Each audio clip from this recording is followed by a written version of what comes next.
Hello दोस्तों, कैसे हो? आपका स्वागत है त्रिपान स्टडी सेंटर में। आज जो हम करने जा रहे हैं एमए सोशियोलॉजी, यानी एमए का जो सोशियोलॉजी है R425 यानी 425 है, सकारात्मक सामाजिक सिद्धांत। तो ये बहुत इंपॉर्टेंट है। आज जो हम करेंगे इमाइल दुखमी। देखिए, इमाइल दुखमी जो है 11th क्लास के बच्चों के लिए भी काफ़ी इंपॉर्टेंट है।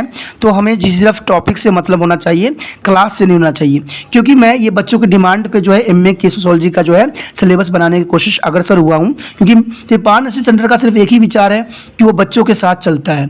जैसा बच्चे का डिमांड होता है वैसा मैं कार्य करते हैं। तो दोस्तों, ये बात तो था आपके, लेकिन एक बात जो मैं इंपॉर्टेंट जो मैं हमेशा कहता हूँ, जिस पे आपको विचार भी करना चाहिए, सोचना भी चाहिए, वो ये है कि जब भी वीडियो देखिए पूरा देखिए, क्योंकि अधूरा जानकारी दोस्तों सदैव खतरनाक होता है। अधूरा जानकारी देख के जाओगे, आधार समझ के जाओगे, तो एग्जाम में पूरा क्वेश्चन अटैम्प्ट नहीं कर पाओगे। और साथ में एक इंपॉर्टेंट बात ये भी रहती है कि अगर आप पहली बार वीडियो देख रहे हो, ठीक है, पहली बार मेरे चैनल पे आए हो, तो आपको तो पता अब लग ही चुका है कि त्रिपान स्टडी सेंटर जो है सदैव बच्चों के हित के लिए कार्य करता है और बच्चों के साथ ही चलता है। तभी तो एमए तक के सिलेबस को जो है कवर करने के लिए अब अग्रसर हुआ है।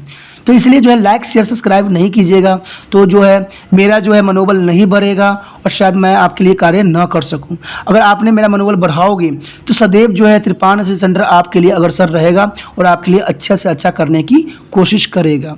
तो सोचिए नहीं, विचार नहीं कीजिए। आपको पता है कि त्रिपान स्टडी सेंटर 8, 9, 10, 11, 12 सीबीएसई सिलेबस को कवर करता है, प्लस 10th एनआईओएस बोर्ड का भी +1 जो है 10th और +2 को भी कवर करता है। साथ में जो है बीए फर्स्ट सेमेस्टर से लेकर 6th सेमेस्टर तक कवर करता है। अब डिमांड पे जो होता है एमए के भी कुछ सिलेबस को कवर करेगा। तो इतनी विस्तृत होने के लिए आपका भी सहयोग की आवश्यकता है। तो इसलिए सोचिए मत, विचार मत कीजिए, अपने दोस्तों के साथ शेयर कीजिए, अपने फ्रेंड के साथ शेयर कीजिए और इसको जो है त्रिपान स्टडी सेंटर को जो है सब्सक्राइब कीजिए। सब्सक्राइब करके रखोगे तभी जो है त्रिपान स्टडी सेंटर के नया वीडियो आप तक पहुंचेगा और आपको मिलेगा। कौन सा वीडियो आपके लिए इंपॉर्टेंट होगा शायद आपको भी पता ना हो। अगर सब्सक्राइब करके रखिएगा, थोड़ा देखिएगा, समझिएगा, क्या पता वो आपके लिए हो। तो सोचिए नहीं, विचार नहीं कीजिए, त्रिपान स्टडी सेंटर के साथ जुड़िए। जितना जुड़िएगा त्रिपान स्टडी सेंटर उतना बड़ा होता जाएगा। ठीक है, ये तो था आपके लिए।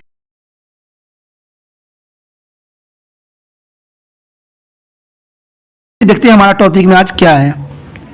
हम जो करेंगे इमाइल दुखमई। देखिए, इमाइल दुखमई जो है काफ़ी इंपॉर्टेंट है, कई क्लास 11वीं क्लास के बच्चों के लिए भी बहुत काफ़ी इंपॉर्टेंट लगता है, क्योंकि इमाइल दुखमई के बारे में आ जाता है, जीवन के बारे में या उनके थ्योरी के बारे में। तो बहुत जगह जो है ये काफ़ी उपयोगी है। इमाइल दुखमई जो थे, कहते हैं वो जो थे बहुत इंपॉर्टेंट थे। उनका विचार का धारा जो था सामाजिक की प्राकृतिक के साथ साथ सामाजिक विज्ञानिक ढंग के नियमों के विषय में भी उन्होंने काफ़ी सूझबूझ दिखाई थी। ठीक है, उन्होंने जो है अपनी सारी सूझबूझ जो है सामाजिक सूझ और बुद्धि में दुखमय की ओर से ही अपनाए गए थे। तो उनके कई नियम भी बनाए गए। उन्होंने बहुत से नियम बनाए जो समाज पर आधारित थी, जो समाज में घटना घटती है उन सब विचारधाराओं में से था। तो कहते हैं, साफ शब्दों में बात कहा जा सकता है कि महान विचारक, दार्शनिक, शिक्षा शास्त्री और समाज शास्त्री दुखमी का जो जन्म था 14 अप्रैल 1858 ईस्वी में फ्रांस के विख्यात नगर एपिनॉल में हुआ था। यानी इनका जन्म जो हुआ था फ्रांस के विख्यात नगर एपिनॉल में हुआ था। प्राथमिक शिक्षा जो था दुखमी ने एम्पियंस में ही प्राप्त किया था। आगे की पढ़ाई के लिए दुखमी जो है पेरिस चले गए, यानी पेरिस में जो था उनका आगे का शिक्षा जो था हुआ। यहाँ इकोनॉमिक्स अकादमी यानी कॉमिक्स अकादमी की जो दुखीम ने जो है उच्च शिक्षा प्राप्त किया। फिर और आगे का अध्ययन करने के लिए दुखमी ने जर्मनी चले गए।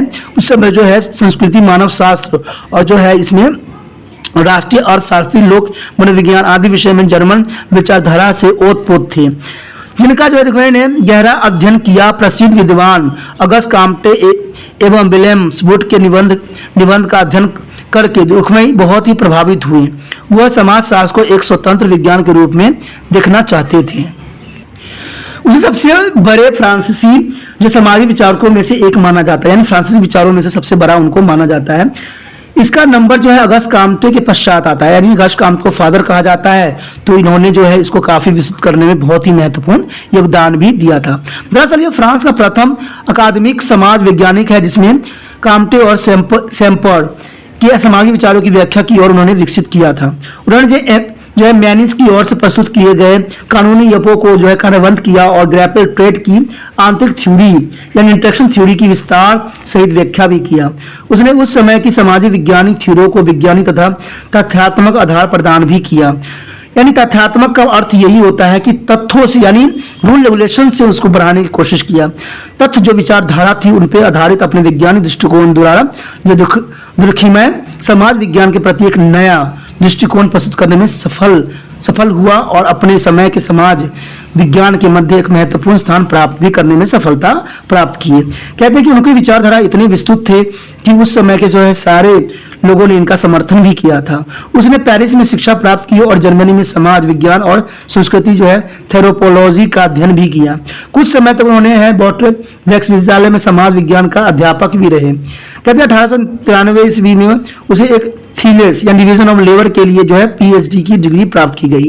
यानी डिवीजन उन्होंने लिखा था, डिवीजन ऑफ लेबर के लिए उनको पीएचडी की उपाधि भी प्राप्त किया। और 1897 में वो इकोनॉमिक्स सुपरमेंस प्राइज में दाखिल हुआ, जबकि फेस्टल डिक्लोजेस इसका डायरेक्टर था। इसके पश्चात वो जर्मनी गया और वहां पर अध्ययन भी किया। बोर्ड्रेक्स में समाज विज्ञान के अध्ययन के पश्चात दुर्खिम पेरिस विश्वविद्यालय में नियुक्त हुए। कहते हैं कि इमानुएल दुर्खिम की रचना यानी work of Emmanuel Durkheim Auguste Comte का उत्तराधिकारी ही माना जा सकता है और ड्रेस स्पेस से भी प्रभावित हुआ था। उसकी रचनाएं से ज्ञात होता है कि उसने यह रचनाएं बहुत ही गहरे अध्ययन के पश्चात लिखी थी। उन्होंने विभिन्न समाज शास्त्र को अपनी रचनाओं में प्रस्तुत भी किया था। कहते हैं उन्होंने बहुत से लिखा था, social division of labour, rule of sociology, method, the society, the element force of religion life, education and sociology and philosophy, education of morals. यानी सारे के सारे जो किताब साथ थे बहुत ही इंपॉर्टेंट थे। इस सभी पुस्तकों में जो है दुर्खिम ने शिक्षा, फिलोसफी और नैतिकता का समाज विज्ञान दृष्टिकोण को अध्ययन किया। दुर्खिम की रचनाओं में जो है समाज विज्ञान की थ्योरी पर विचार भी किया गया। दुर्खिम एक महान सिद्धांतवादी और अपने विचार के लिखित रूप देने में सक्षम महान फिलोसफर था। कहते हैं द सोसाइटी को उसकी जो है क्लासिकल रचना माना जाता है। इसके उनके अन्य पुस्तक भी समाज विज्ञान के क्षेत्र में ऐतिहासिक स्थान रखती है। तो सबसे पहले तो हम करेंगे, उसके बाद समाज विज्ञानिक ढंग का नियम। देखिए ये रूल्स ऑफ सोशियोलॉजी मेथड भी बहुत इंपॉर्टेंट रखता है। दुर्खिम के अगस्त काम्टे का उत्तराधिकारी माना गया है, यानी दुर्खिम को अगस्त काम्टे का जो है उत्तराधिकारी माना भी गया है और इस बात पर संदेह भी नहीं किया जा सकता कि उसने अपनी पद्धति का निर्माण करते समय जो है काम्टे के बहुत कुछ ग्रहण भी किया होगा। अपने जो प्रत्यक्षवादी पद्धति यानी शास्त्र और पॉजिटिव मेथोडोलॉजी के अनुसार दुर्खिम के विचार में केवल समाजशास्त्र ही संपूर्ण समाज के वैज्ञानिक पद्धति की व्याख्या कर सकता है। मनोविज्ञान के नियमों के द्वारा जो है सामाजिक घटनाओं की व्याख्या नहीं की जा सकती। सामाजिक घटनाओं द्वारा जो है मनोवैज्ञानिक नियमों का व्याख्या भी की जा सकती है। काम्टे की भांति जो दुर्खिम ने भी पद्धति और निर्धारण का और कहा objective most for the base of the study of the social fact, यानी इसी कारण उसने काम्टे और स्पेंसर की पद्धति को भी दोषपूर्ण बताया। वो अपने अध्ययन को सामाजिक तथ्यों पर आधारित करने में असफल रहे थे। दुर्खिम ने अपने अध्ययन को जो है धारणाओं की अपेक्षा सामाजिक तथ्यों पर आधारित किया। उसकी पद्धति वैज्ञानिक प्रक्रिया और तत्व पर आधारित है, जिनके द्वारा जो है समाज विज्ञानिक प्रक्रिया के लिए सामाजिक तथ्यों का अध्ययन करना संभव है। इसी कारण उसे वैज्ञानिक जो है ऑब्जेक्टिविस्ट कहा जाता है। दुर्खिम ने स्वयं को ऑब्जेक्टिविस्ट माना तथा वह जो है समाज विज्ञान के अध्ययन को सामाजिक तथ्यों पर आधारित करना चाहता था। इन ब्रांच ने ठीक ही कहा था उसके शब्दों में कि as the social scientist of the positively personal Durkheim could not be failed to be support the position that science could be provide a new and quite adequate ways of the social organizations। यानी साफ शब्दों में इनका विचार जो था, Durkheim ने कहा है कि व्यक्तियों के जो है व्यक्तिगत व्यवहार और सामाजिक व्यवहार में बहुत बड़ा अंतर होता है। तो बात तो साफ शब्दों में सही भी है, क्योंकि सामाजिक और रचना संबंधी मतलब तथा सामाजिक व्यवहार के कारण है जिन्हें वस्तु मानकर देखा परखा जा सकता है। तो ये तो साफ शब्दों में उन्होंने बात को स्पष्ट दिया था। इन वैज्ञानिक अध्ययन द्वारा ही सामाजिक नियमों की रचना की जा सकती है। यह सामाजिक नियम हमारे व्यवहार को इस प्रकार नियंत्रित करते हैं कि हमें अप्रत्यक्ष जो होती है असहज नहीं होती है, यानी प्रत्यक्ष असहज नहीं होती है। यह सामाजिक तथ्य हमारी इच्छाओं की उपज नहीं होती हैं, वह तो व्यक्तियों के बाहर होते हैं, वह सामाजिक कारणों तथा परिस्थितियों से उत्पन्न होती है। देखिए दोस्तों, कोई भी घटना जो घटती है वो इंसानों की इच्छाओं से उत्पन्न नहीं होती है। कोई व्यक्ति को चाहे अच्छा बनना हो चाहे बुरा बनना हो, वो समाज बनाता है, उनको वो परिस्थिति बनाता है जिस परिस्थिति में वो रहता है। ठीक है, कोई जो होता है माँ के गर्भ से ही कोई गलत इंसान जन्म नहीं लेता है, वो तो समाज में रह के समाज की प्रतिष्ठा और समाज के जो है दृष्टिकोण के शिकार होता है और उसी बेस पे जो है वो अपना जीवन को ढाल लेता है। यानी कह सकते हो साफ शब्दों में कि परिस्थिति जो होता है इंसानों को बदलता है और इंसानों के जो विचारधारा को भी चेंज करता है। गैर समाजी तथ्य समाजी परिवेश की प्रभावित करते हैं। देखिए, जो गैर समाजी तथ्य होते हैं, यानी यहाँ पर साफ शब्दों में कहा जाता है कि जो बुरे लोग होते हैं, टेररिज्म होते हैं, आतंकवाद होते हैं, यानी गैर समाजी तथ्य जो समाज में से नहीं होते जुड़े, वो समाज से बाहर होते हैं, उन सामाजिक परिवेश को प्रभावित करते हैं, यानी समाज को वो बुरी तरह से प्रभावित करते हैं। कहते हैं जनसंख्या के आकार तथा घनत्व श्रम विभाजन की गति प्रदान करती है। जो जनसंख्या के आकार घनत्व जो है जो श्रम विभाजन को गति प्रदान करती है, जितना बड़ा जनसंख्या होगी उतना बड़ा ही श्रम का जो है विभाजन होगा। दुर्खिम जो है श्रम विभाजन को सामाजिक एकता का कारक मानती थी। उनका विचार था कि श्रम विभाजन जो है सामाजिक एकता है। समाज विज्ञान के अध्ययन की जो है नींव कमते की ओर से स्थापित विज्ञान लाइनों पर टिकी हुई है कि कई वर्ड जो थे अगस्त कामते ने वैज्ञानिक तथ्यों पे ही रखे थे, जिससे है दुर्खिम ने आगे चलाया। दुर्खिम जो थे इसे आगे बढ़ा के उसको आगे प्रफुल्लित भी किया।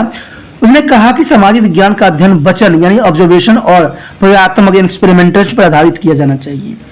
तो कहते हैं, देखिए दोस्तों, समाज में हर चीज का जो है अध्ययन करना संभव नहीं है, क्योंकि इस समाज में वो चीज पाया जाता है लेकिन दूसरे समाज में वो चीज पाया जाना संभव नहीं है। तो इस बात पे जो है आधारित कहा था, लेकिन इस बात को उन्होंने साफ शब्दों में कहा भी था कि should be a free from too personal like and other जो है ऑब्जेक्टिव एलिमेंट एंड फैक्टर। तो ये जो कामते का था साफ शब्द था। कहते हैं एडमॉसन ने अपनी पुस्तक डेवलपमेंट ऑफ सोशल थॉट में दुर्खिम की पद्धति का विश्लेषण इन शब्दों में भी किया है, जो साफ शब्द बताता है। यानी इसके अनुसार सब प्रकार की भावनाएं एवं व्यक्तिगत जो है पसंदों को पृथक रखा जाए, यानी आपका अपना व्यक्तिगत पसंद अलग होना चाहिए। जो मैं अभी कुछ देर पहले भी कहा था, कोई सरकार जो होती है निजी नहीं होती है, वो सार्वजनिक होती है। तो जब भी आप कुछ लिखते हो, कुछ करते हो, तो उसमें आपकी भावनाएं एवं व्यक्तिगत पसंदों को आपको अलग रखना पड़ेगा। आपको उस समय वो वर्ड बोलने पड़ेंगे जो समाज के लिए उचित हो और मान्य हो। अध्ययन के उद्देश्य को जो पूर्व ही स्पष्ट तौर पर परिभाषित किया जाए और सामने डाटा और अथवा उससे भिन्न डाटा को भी पूर्व की परिभाषित किया जाना चाहिए। वह कम्युनिकेटिव वेरिएशंस के ढंग पर विशेष बल देती थी। इसमें जो था जो हेमग्रेट विल्सन वाइकल ने साफ शब्दों में कहा था कि समाज शास्त्रीय पद्धति शास्त्र में जो है दुर्खिम की निरंतर रुचि और समाज शास्त्र में जो है तुलनात्मक विधि और कार्यवादी दृष्टिकोण के समर्थक ने अनुसाधात्मक और व्यवहारिक दोनों ही पक्ष पर प्रभाव पड़ा है। Is a constant interest in the methodology and is the advocates of their comparative method and a functionally approach in the sociology has left their mark in both research and theory. तो ये साफ शब्द में उन्होंने जो था जो हेमग्रेट ने थे कहा था। दुखमय ने समाजी तत्वों की विशेषता यह बताई कि इसका जो है अवलोकन किया जा सकता है और दुर्खिम ने जो है समाज शास्त्र को सामाजिक तथ्यों का विज्ञान ही कहा, क्योंकि समाज शास्त्र जो है सामाजिक तथ्यों यानी समाज पे ही आधारित एक तथ्य विज्ञान है।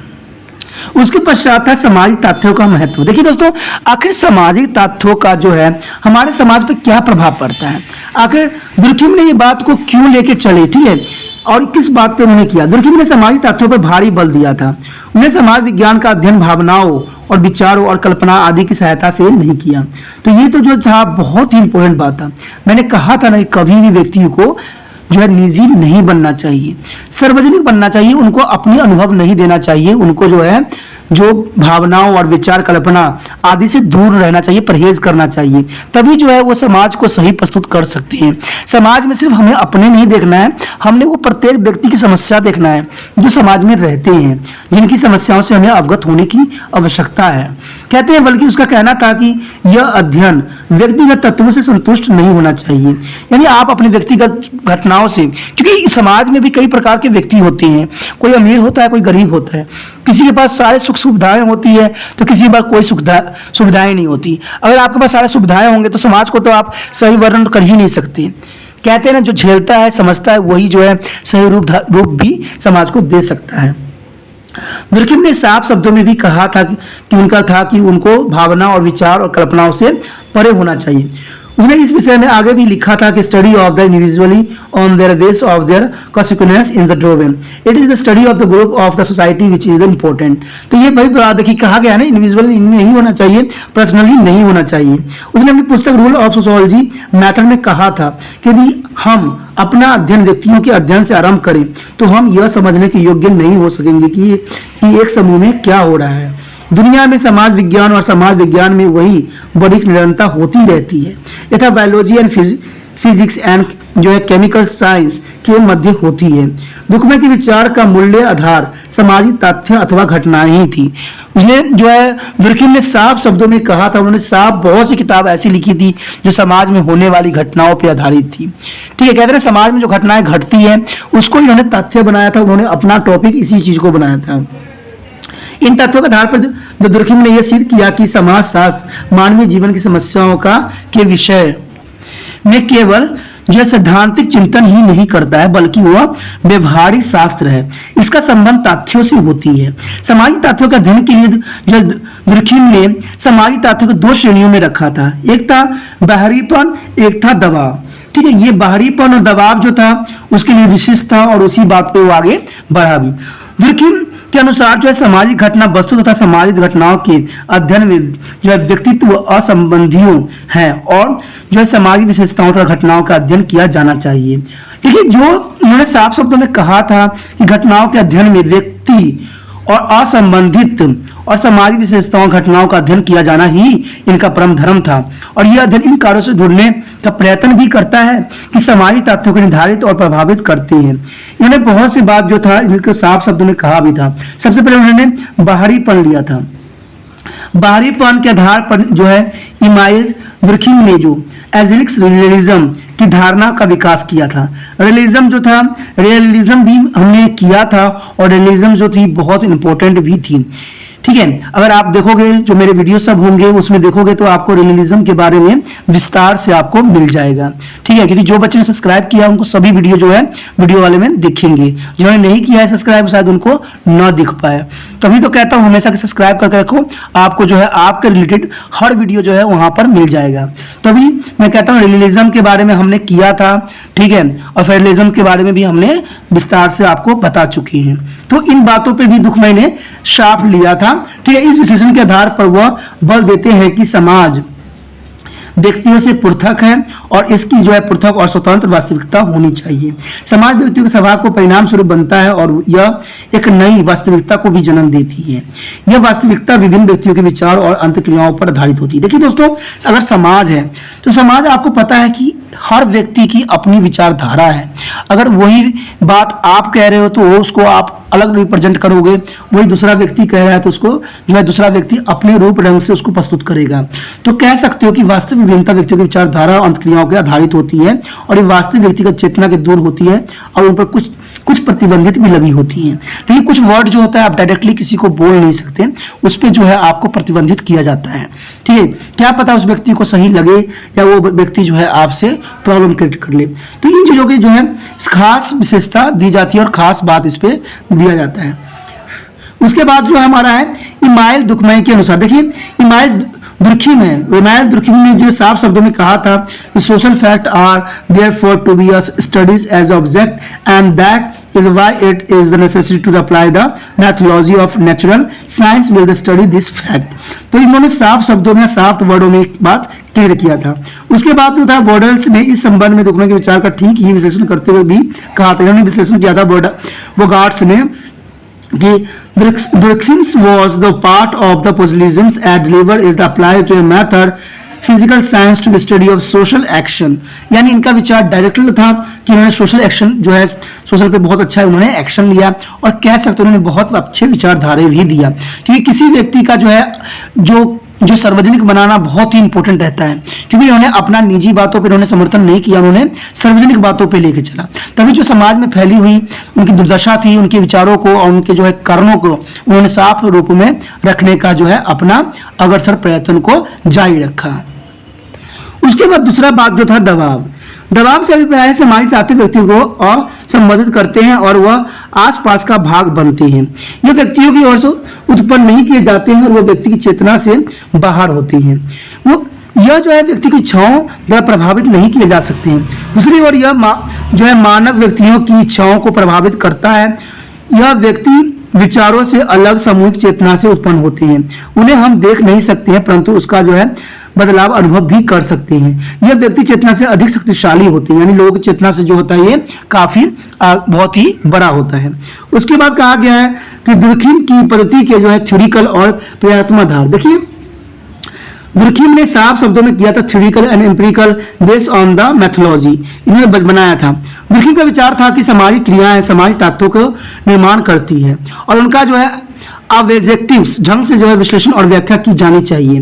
हित पसंद या पसंद जैसे ऑब्जेक्टिव तत्वों का ऐसे अध्ययन में कोई स्थान नहीं होना चाहिए। देखिए इनका बात दूसरा साफ और स्पष्ट था कि कोई भी विश्लेषण की जाती है, कोई भी हम एक्सपेरिमेंट करते हैं, रिसर्च करते हैं, तो उसमें आप याद रखना हमेशा कि कुछ बातों को आपने नहीं लेना है, अपनी निजी बातों को नहीं लेना, जिसमें हित होती है, पसंद होती है, नापसंद होती है, एग्जेक्टिव तत्व, ऐसे सारे तत्वों को आपको वहां पर त्यागना है। यानी उन्होंने साफ शब्दों में कहा था he treated sociology was a science which he is not prepared to be give to status of ethics, economics and jurisprudence etc. यानी इन्होंने एथिक्स और जो है इकोनॉमिक्स की बातों को दूर रखने की बात कही थी। ठीक है, एथिक्स के बारे में अगर और अभी आपको जानना है एथिक्स, स्टेटस ऑफ एथिक्स, तो एथिक्स भी मैंने कई वीडियो डाले हैं जो काफी इंपॉर्टेंट है। अगर आप समझना चाहते हो तो एथिक्स का जो है विचारधारा समझ सकते हो कि एथिक में क्या होती है। क्योंकि देखिए दोस्तों एमए जो होता है एक एक्सपेरिमेंट होता है, एक आपको यहाँ एनालाइज करना। बेशकली आप जो है साधारण रूप में आज पढ़ रहे हो, लेकिन कहते हैं ना जितना आप थ्योरी जानोगे, जितना आप समझोगे, उतना एक अच्छा आपका जो है एमए होगा। और एक आगे चल के आप फिलोसफी करो, चाहे आप पीएचडी करो, तो उसमें आपको काफी जो है हेल्पफुल ही रहेगा। तो आपको हर एक वर्डिंग की मतलब और अर्थात को समझना बहुत ही जरूरी बन जाता है। इसलिए उसने सामाजिक क्रियाओं का एक जो है ऑब्जेक्टिव ढंग से अध्ययन करने के लिए प्रयात्मक बचा यानी एम्पिरिकल ऑब्जर्वेशन किया। इसलिए आंतरिक जो है मतभेदों की व्याख्या करने के लिए वो स्टेटस संख्यात्मक के पक्ष में है। दरअसल दुखमय के जो है अनुसार this started to the statics form to base of the study of social fact, यानी उसके समाज विज्ञान के अध्ययन को प्राकृतिक विज्ञान के निकट लाने का भी प्रयत्न किया गया। उसके पश्चात कि दुर्खिम की पद्धति की विशेषता यानी features of Durkheim's as a methodology. ठीक है, दुर्खिम्स जो थे उन विचारकों में से एक था जिन्होंने समाज विज्ञान के संपूर्ण क्षेत्र में क्रांति लाने का जो है प्रयत्न किया। उसने सोशियोलॉजी स्कूल नामक एक विचारधारा प्रस्तुत भी की। यह विचारधारा पूर्ण तौर पर उस पद्धति पे आधारित था जिसका लक्ष्य समाज विज्ञान को एक स्वतंत्र एवं स्पष्ट परिस्थिति प्रदान करना था। इसकी जो विशेषताएं थी कुछ इस प्रकार से थी जिसके बारे में आपको जानना भी चाहिए और समझना भी चाहिए। वो ये था कि प्राकृतिक विज्ञान की पद्धति के अनुसार जो according to the method of nature of science, कहते हैं प्राकृतिक और भौतिक विज्ञान में वैज्ञानिक विधि का प्रयोग करना संभव होता है। देखिए वैज्ञानिक विधि का प्रयोग करना हर जगह संभव होता है, क्योंकि अगर आप जानते हो विज्ञान को तो आपको पता होना चाहिए कि जैसे हम वाटर को H2O कहते हैं और हम यहाँ पर जो है हाइड्रोजन और ऑक्सीजन मिला के जल बनाते हैं, सेम प्रोसीजर जो होता है विश्व के कहीं भी आप चले जाओ, जब हाइड्रोजन 2 और ऑक्सीजन आप मिलाओगे यानी H2O बनाओगे तो आपको ऑटोमेटिक जो है H2O बनेगा, हाइड्रोजन 2 प्लस ऑक्सीजन, तो ऑटोमेटिक जो है H2O का निर्माण होगा।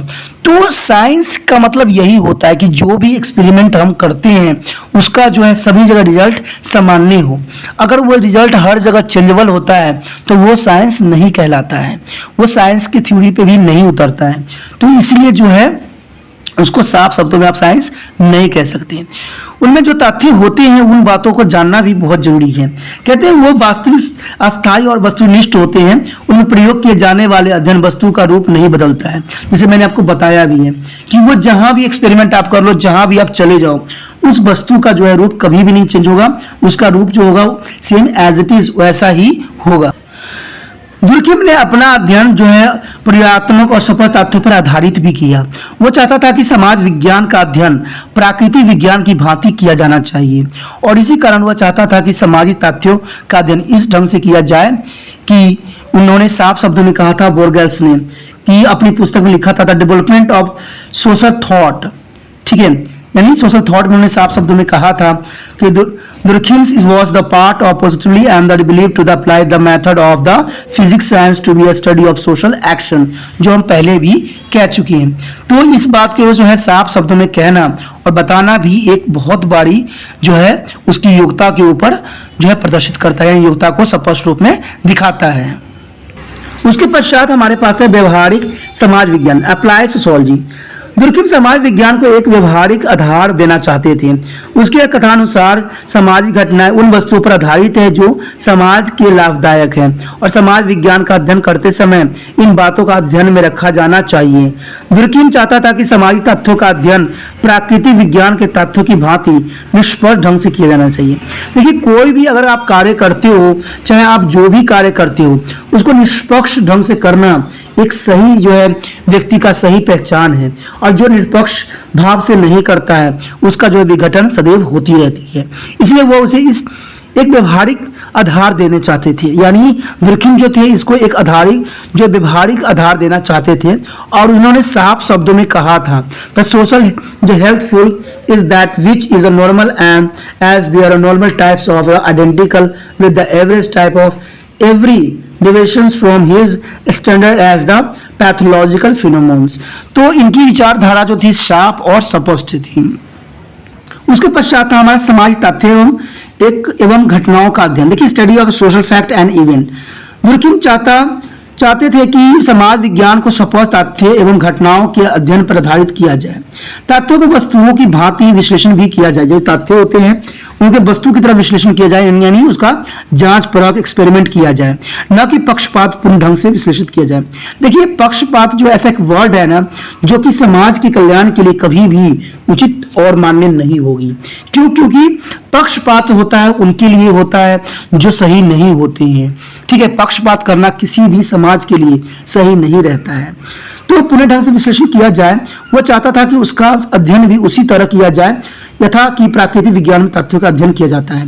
यानी प्राकृतिक में जो सब कुछ होता है वो प्रत्यक्ष रूप में होता है। ठीक है, उसमें कोई भी तथ्य जो होती है झूठी नहीं होती है, न छुपी होती है। तो प्राकृतिक अध्ययनों में उन्होंने काफी जो है अपना विशेष ध्यान दिया।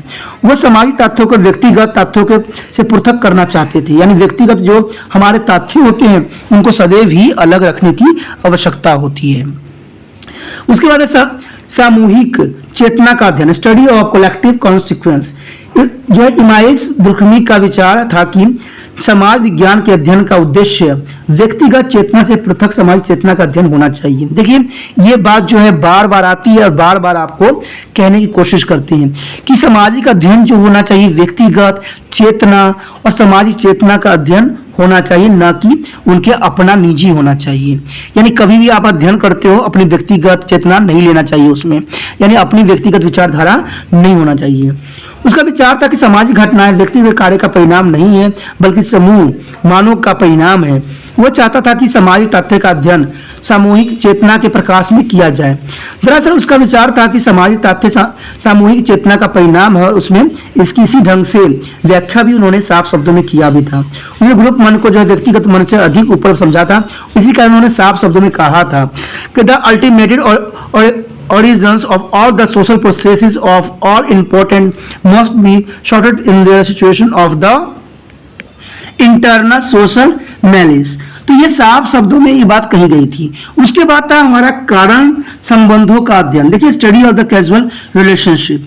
दुर्खिम चाहता था कि सामाजिक तथ्य का अध्ययन उन वस्तुओं की भांति किया जाए जिनका अध्ययन प्राकृतिक विज्ञान में किया जाता है। वो चाहता था कि सामाजिक तथ्य और घटनाओं का अध्ययन करना, ठीक है, और प्रभावों को मध्य जो है संबंधों के आधार पर किया जाए। उसने स्वयं भी कहा था, the terminating schedule of social fact must be sorted from to among their antecedent social fact. यानी साफ और क्लियर बोला गया था इस बात को। उसके बाद सकारात्मक पद्धति यानी पॉजिटिव मेथोडोलॉजी। दुर्खिम जो है बुनियादी तौर पर जो थे सकारात्मकवादी थे, यानी सदैव वो पॉजिटिव लेके चलते थे अपने जीवन में। उसने समाज शास्त्र को जो है वस्तुनिष्ठ और सकारात्मक बनाने का प्रयत्न भी उन पे जोरों पे था। उसने भावनाओं और सब्जेक्टिव तत्वों को पृथक करने का प्रयत्न भी किया। वह स्पष्ट तथ्यों और घटनाओं को वस्तुनिष्ठ और वैज्ञानिक ढंग से अध्ययन करना चाहते थे। इसलिए उसने अपनी पद्धति को सकारात्मक रूप और नाम भी दिया। ठीक है, तो इसलिए कह सकते हो दुखमयी जो थे वो काफी जो है समाज के और जो काफी वर्ड थे वो सामाजिक के रूप में लेके आगे बढ़ना चाहते थे।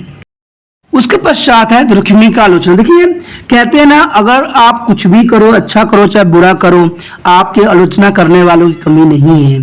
ठीक है, तो लोग बहुत से जो लोग होते हैं, आलोचना करना उनका जो है स्वाभाविकता होती है, और आलोचना करने वाले से हम बहुत कुछ सीख भी जाते हैं। उनकी कई बातें जो होती है हमारे जो है विकास के लिए बहुत ही महत्वपूर्ण रहती है। तो कहते हैं आलोचना करने वाले व्यक्ति की भी विचारों को हमें अवगत होने की आवश्यकता है। तो बहुत से जो थे आलोचना थे, क्रिटिलिज्म थे। दुर्खिम ने समाज विज्ञान को एक स्वतंत्र अध्ययन प्रदान किया। उसने निष्पक्षता पर अधिक बल दिया। देखिए निष्पक्षता पर बल देना एक सबसे बड़ी समाजशास्त्री व्यक्ति का महत्वपूर्ण स्थान होता है, और अपनी अध्ययन प्रणाली को एक वैज्ञानिक आधार प्रदान भी किया। फिर भी कई विद्वानों को और से इनकी पद्धति की आलोचना भी की गई है। इसमें बहुत से जो है अर्थ की जटिलता, सबसे पहले अर्थ की जटिलता पर सबने किया है आलोचना, और उसको कहना है कि दुख में अपनी जो है पक्षवादी समाज शास्त्री विचारधारा में इतना खो गए कि उन्होंने वास्तविकता के से मुंह मोड़ लिया। देखिए वास्तविकता से मुंह मोड़ लिया गया कि नहीं मोड़ा गया, वो इस बात पर आधारित है कि उन्होंने कहा क्या। तो इसमें जो है जॉर्ज इजी कैटलिन का कहना है कि समाजी चेतना के स्थान पर सामाजिक संरचना शब्द का प्रयोग करना अधिक उचित था। देखिए सामाजिक चेतना, चेतना का मतलब होता है जागना, और रचना का मतलब होता है चारों तरफ व्यक्ति जो हैं उन्हें कैसी रचना की गई है। तो इस बात को आप खुद ही समझ सकते हो कि हम इसको चेतना कहें कि रचना कहें, बट जायज इजी ने साफ कहा था कि इसको रचना कहना चाहिए था। ये उनका विचारधारा था, क्योंकि सामाजिक तथ्य समाज की जटिल परिस्थितियों की ओर संकेत करते हैं। देखिए समाज में तो है जटिल परिस्थिति है, लेकिन परिस्थिति कब उत्पन्न होती है? जब इंसानों के अंदर चेतना नहीं होती है। आप भी क्या करते हो, मान लो आप वोट देने जाते हो, तो वोट देते समय आपने कभी सोचा है कि हम जो वोट दे रहे हैं हम क्यों दे रहे हैं उसको, आखिर क्यों दे रहे हैं, क्या होगा हमसे? कहीं वो आपसे कुछ पानी फ्री की बात तो नहीं कर दिया है, कहीं बिजली फ्री करने की बात तो नहीं कर दिया है, और इसी लालच में आपने दे दिया। लेकिन आपने विचारधारा की कसौटी पर ये नहीं जाना कि वो व्यक्ति अगर पानी फ्री कर रहा है, बिजली फ्री कर रहा है, बस फ्री कर रहा है, तो वो पैसा कहाँ से लाएगा? पैसा तो आप ही से वसूलेगा, आपसे ही वो पैसा वसूलेगा। चाहे वो टैक्स बढ़ा दे, चाहे दूसरी चीज़ों पे महंगा कर दे, खाने पीने के साग सब्जी को महंगा कर दे, तभी तो उसको पैसा मिलेगी, तभी तो आपको सस्ता चीज़ को, जो फ्री चीज़ है उसको आपको प्रोवाइड करेगा। वो कमाने तो नहीं जाएगा आपके लिए, या पत्थर तो नहीं तोड़ेगा जाके उधर साइड। तो यही बात यहाँ बताया गया है कि व्यक्तियों में चेतना होना बहुत जरूरी है। संरचना तो बाद में तैयार होगी जब आप जागोगे। तो मैं तो कहता हूँ कि भारत के नागरिक हो चाहे कहीं के भी नागरिक हो, वो कभी जागते नहीं है, वो लालच में फंसते हैं, और लालच जो है इनको बर्बाद कर देता है। कहते हैं हम उन व्यक्ति को जिता देते हैं लालच में आके कि वो तो हमें पानी फ्री कर रहा है, बिजली फ्री कर रहा है, बस फ्री कर रहा है, आपके लिए जो है कई चीज फ्री कर दिया है, आपके जो है 5 किलो जो है अन्न दे रहा है। अरे भाई फ्री सरकार को देखिए, ये बात हमेशा याद रखना चाहिए, अगर आपके गोदाम में अन्न खराब हो रहा है तो उसको बांट देते हो तो वो देश कल्याण कहलाएगा, जन कल्याण कहलाएगा। लेकिन आप लालच दे के उनके अकाउंट में पैसा भिजवा रहे हो, उनके खाने के लिए 5 किलो गेहूं दे रहे हो, तो इसका मतलब है कि आप लालच में फंसा रहे हो।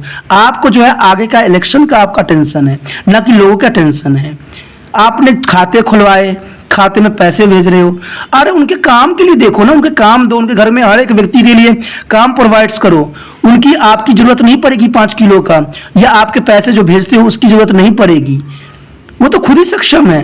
कहते हैं किसी के दिया हुआ चीज एक तरह से भीख ही कहलाता है, और जो जब तक भीख की जो सिस्टम खत्म नहीं होगी इंडिया में, ये कभी भी डेवलपमेंट नहीं होगा।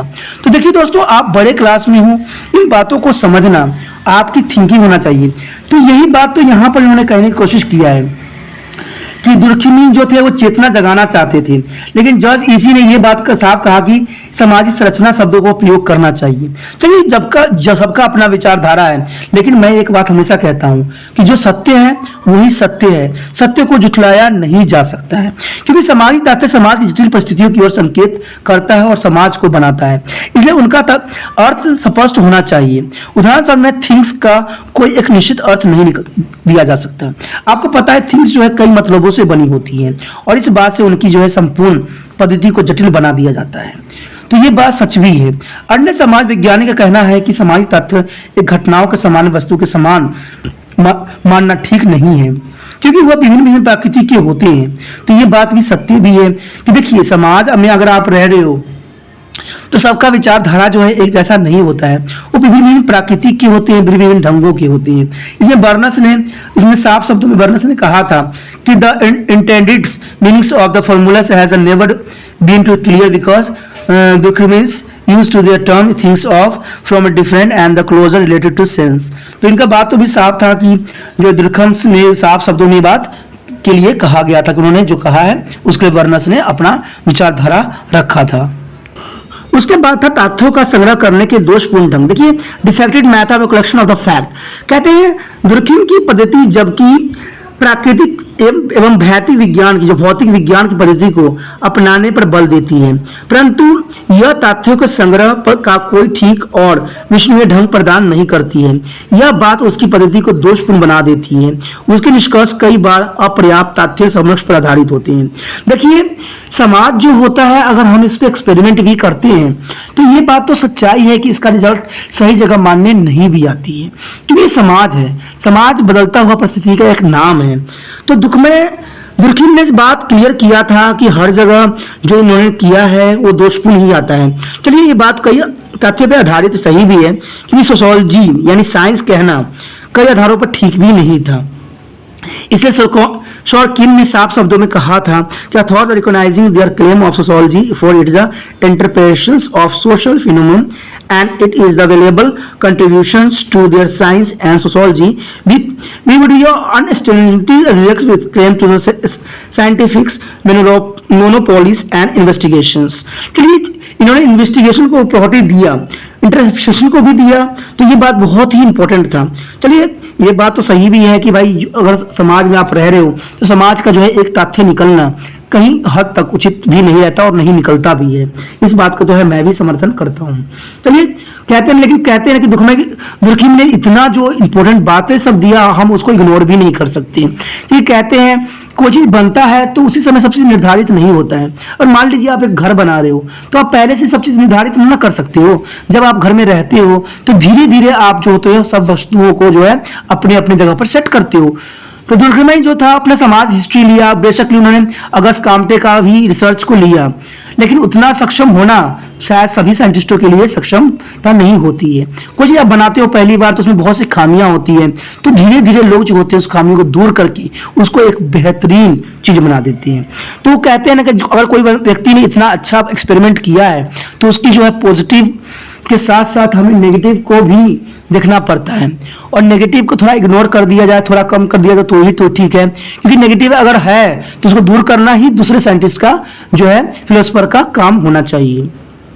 आगे है हमारा पारंपरिक विरोधी मान्यताओं पर आधारित। देखिए, based on the controversial communications यानी दुर्खिम की जो है पद्धति पारंपरिक विरोधी मान्यताओं पर आधारित है। कारण संबंध का जिक्र करते हुए वह इस बात को व्याख्या नहीं करता है कि समाज घटना अंतर संबंधित होती है और उनका अध्ययन उतनी देर तक नहीं किया जा सकता जितनी देर तक अनुमान के तत्व को ध्यान में रखा जाए।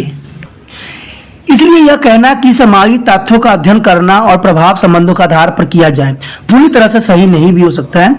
इसमें प्रोफेसर सेवन रिफोर्स ने पुस्तक जो है मैथड ऑफ सोशियोलॉजी में लिखा है, if the Durkheim's is the instances is the variation may be seen to be employed the repressions of publishable gases of sociology. It must be admitted that the method of the interpretations means that when introductions of their same kind of gases by way of the back stains, यानी जो है Durkheim अपने पद्धति में जो है अपनी सामूहिक पद्धति की थ्योरी में प्रचलित परंपराओं और रिवाजों को पर्याप्त महत्व देता है, जबकि सामाजिक तथ्यों का संबंध यह परंपरा और विश्वासों को त्याग कर देता है। तो इस प्रकार वो विभिन्न स्थानों पर अपनी ही मान्यताओं का खंडन भी करते हैं। इसमें जो रोजल रिकॉर्ड्स के अनुसार उन्होंने कहा था, Durkheim's has been to contended to be varied his the conclusions upon quite insufficient factories of evidence, यानी साफ इनसफिशिएंट फैक्टर एविडेंस रहेगी। यानी उसके बाद उन्होंने जो साफ कहा था व्यवहारिक का अभाव, लक ऑफ एबिलिटी। देखिए जब दुर्खिम ने समाज विज्ञान को व्यवहारिक जीवन में कार्यात्मक करने पर बल दिया था, परंतु उनकी पद्धति में व्यवहार का भी अभाव है। यह किसी विचार का विपूर्णता और प्रतिबिंब भी करता है। यानी पेरिसन ने ठीक शब्दों में कहा था और साफ कहा था कि all this factors are unfortunately combine that what was at best a half outgrowth of imperialism create a logical situation in which the Durkheim was the considerable the possibility is open to the criticism that is social relatives was the metaphysically and deviance। तो यानी साफ भी कहा गया है और साफ भी क्लियर भी किया गया है। समाज की प्राकृतिक नेचर ऑफ सोसाइटी। देखिए दुर्खिम व्यक्ति से समाज को अधिक महत्व देता है। दुर्खिम से समाज को अधिक महत्व देते थे। उनका कहना था कि व्यक्ति का जो अस्तित्व समाज के कारण ही है। व्यक्ति कभी अकेला नहीं रह सकता है, क्योंकि समाज द्वारा ही वो अपनी मानसिक और शारीरिक आवश्यकताओं को पूर्ण करता है। ठीक है, ये तो बात सही भी है कि व्यक्ति जो है समाज से अलग नहीं रह सकता है।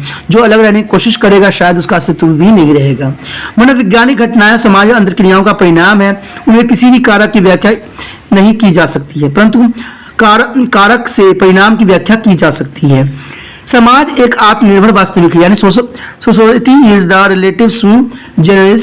समाज एक स्वतंत्र सत्ता है। समाज की अपनी विशिष्ट विशेषताएं होती है। अपने जो है अलग अलग गुण होते हैं, इनके अलग अलग गुण होते हैं, पृथक गुण होते हैं।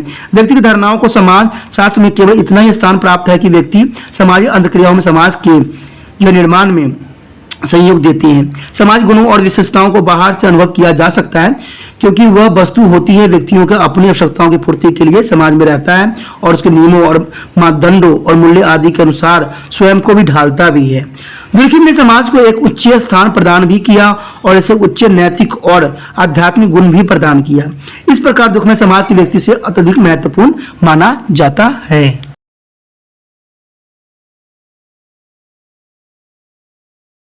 हम जो अब आते हैं जो इमाइस दुर्खिम का जो है आत्महत्या का सिद्धांत, यानी Emile Durkheim is a theories of suicide. कहते हैं कि दुर्खिम ने अपनी पुस्तक ली सुसाइड में आत्महत्या जो एक सामाजिक तथ्य है का एक विस्तृत विश्लेषण प्रस्तुत किया। उसकी यह पुस्तक जो थी 1897 ईस्वी में प्रकाशित हुई, यानी 1897 ईस्वी में इसको जो था इसको पब्लिश की गई थी। इसने समाज विज्ञान की दुनिया में एक क्रांति ला दिया था। फिर दुर्खिम की आत्महत्या की थ्योरी में एक नया दृष्टिकोण जो है प्रस्तुत किया गया था। वो आत्महत्या को एक व्यक्तिगत निर्बलता, मनोविज्ञान और निराशा अथवा अन्य व्यक्तिगत आर्थिक और पारिवारिक कारकों को प्रेरित क्रिया नहीं मानता था। दुर्खिम का अनुसार suicide is the social fact and phenomenon. देखिए कहते हैं हम लोग तो यही जानते हैं कि जो आत्महत्या व्यक्ति करते हैं वो व्यक्ति बहुत निर्बल होते हैं, वो मनोवैज्ञानिक निराशा होते हैं उनके अंदर, वो व्यक्तिगत और आर्थिक चीजों से तंगी होती है। लेकिन दुर्खिम ने जो अपनी जो दृष्टिकोण रखा, जो विचारधारा रखा, वो अलग ही बातों को प्रस्तुत करती है। दुर्खिम के अनुसार आत्महत्या किसी व्यक्ति की व्यक्तिगत क्रियाएं नहीं होती है, यानी कोई भी व्यक्ति जो है आत्महत्या खुद नहीं कर सकता है। यह किसी ऐसी शक्ति की ओर से करवाई जाती है जो व्यक्ति के ऊपर और बड़ी अथवा सुपर इंडिविजुअल है। यानी उसका विचार था कि कुछ ऐसी शक्ति होती है जो उसको करवाने के लिए विवश कर देता है। वह केवल एक व्यक्तिगत स्थिति नहीं है, परंतु सामाजिक अवस्था की अभिव्यक्त है। वह एक सामाजिक तथ्य है और इसलिए उत्तरदायित्व कारकों को सामाजिक संगठन और सामाजिक ढांचों में ढूंढना चाहिए। उनके शब्दों में जो साफ शब्दों में उसने कहा था, the relation of society to the content state of social environment are direct and constant as the relation of fact of the biologically and physically character were seem to be uncontent and oblivious. तो ये बात तो साफ कह सकते हो कि Durkheim के अनुसार जो विभिन्न सामाजिक कारक व्यक्ति पर प्रभाव डालते हैं। तो कहते हैं ना कोई व्यक्ति स्वयं आत्महत्या नहीं करता, ये बात तो सभी जानते हैं। उसका सामाजिक कुछ कारक होता है, व्यक्ति पर कुछ प्रभाव डालते हैं। वो जो करता है इन सामाजिक कारकों पर परिणाम होता है कि जो समाज में हो रहा होता है उन कारकों पर डिपेंड करता है, उसने अपने निम्नलिखित शब्दों में आत्महत्या को एक समाज तथ्य के तौर पर परिभाषित भी किया था। The term of suicide is refer to all the case of क्लेट resulting from the positive or negative act on their victims itself who now the result they are produce। यानी समाज में जो चीज प्रोड्यूस होती है लोग उस पर अग्रसर होते हैं और उसके वजह से क्या करते हैं, वो गलत कदम उठाते हैं।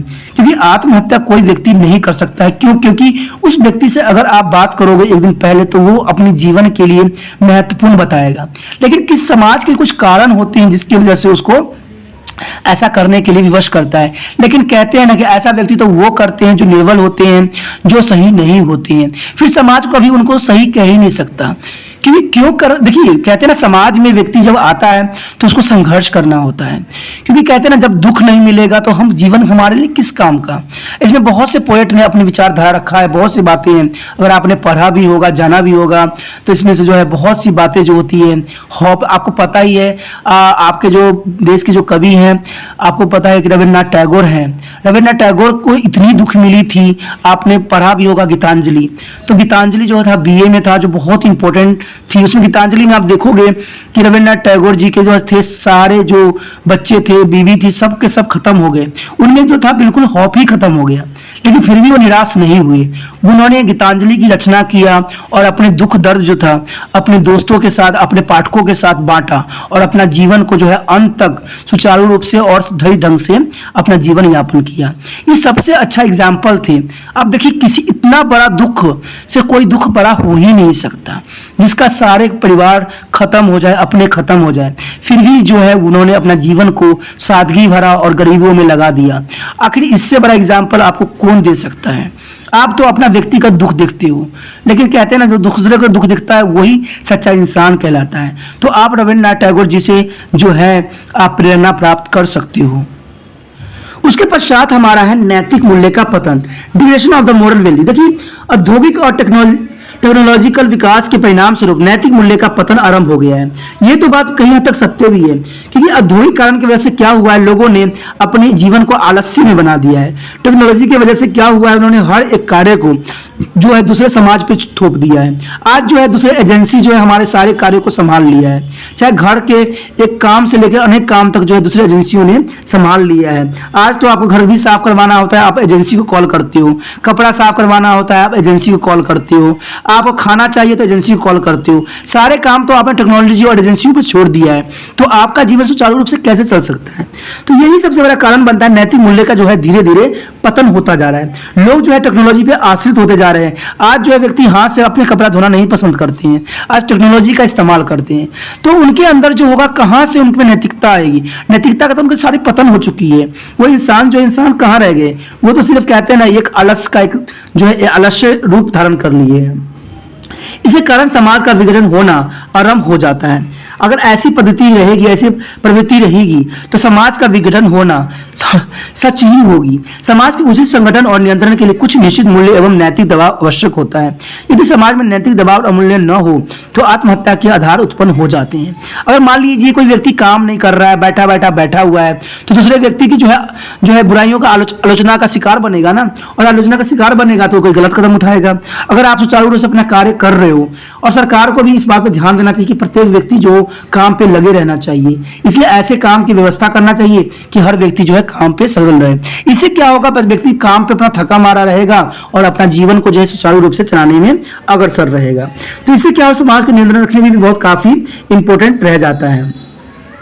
तो यही कारण कहते हैं कि समाज में नैतिक दबाव और मूल्य न हो तो आत्महत्या के लिए जो आधार उत्पन्न हो सकते हैं।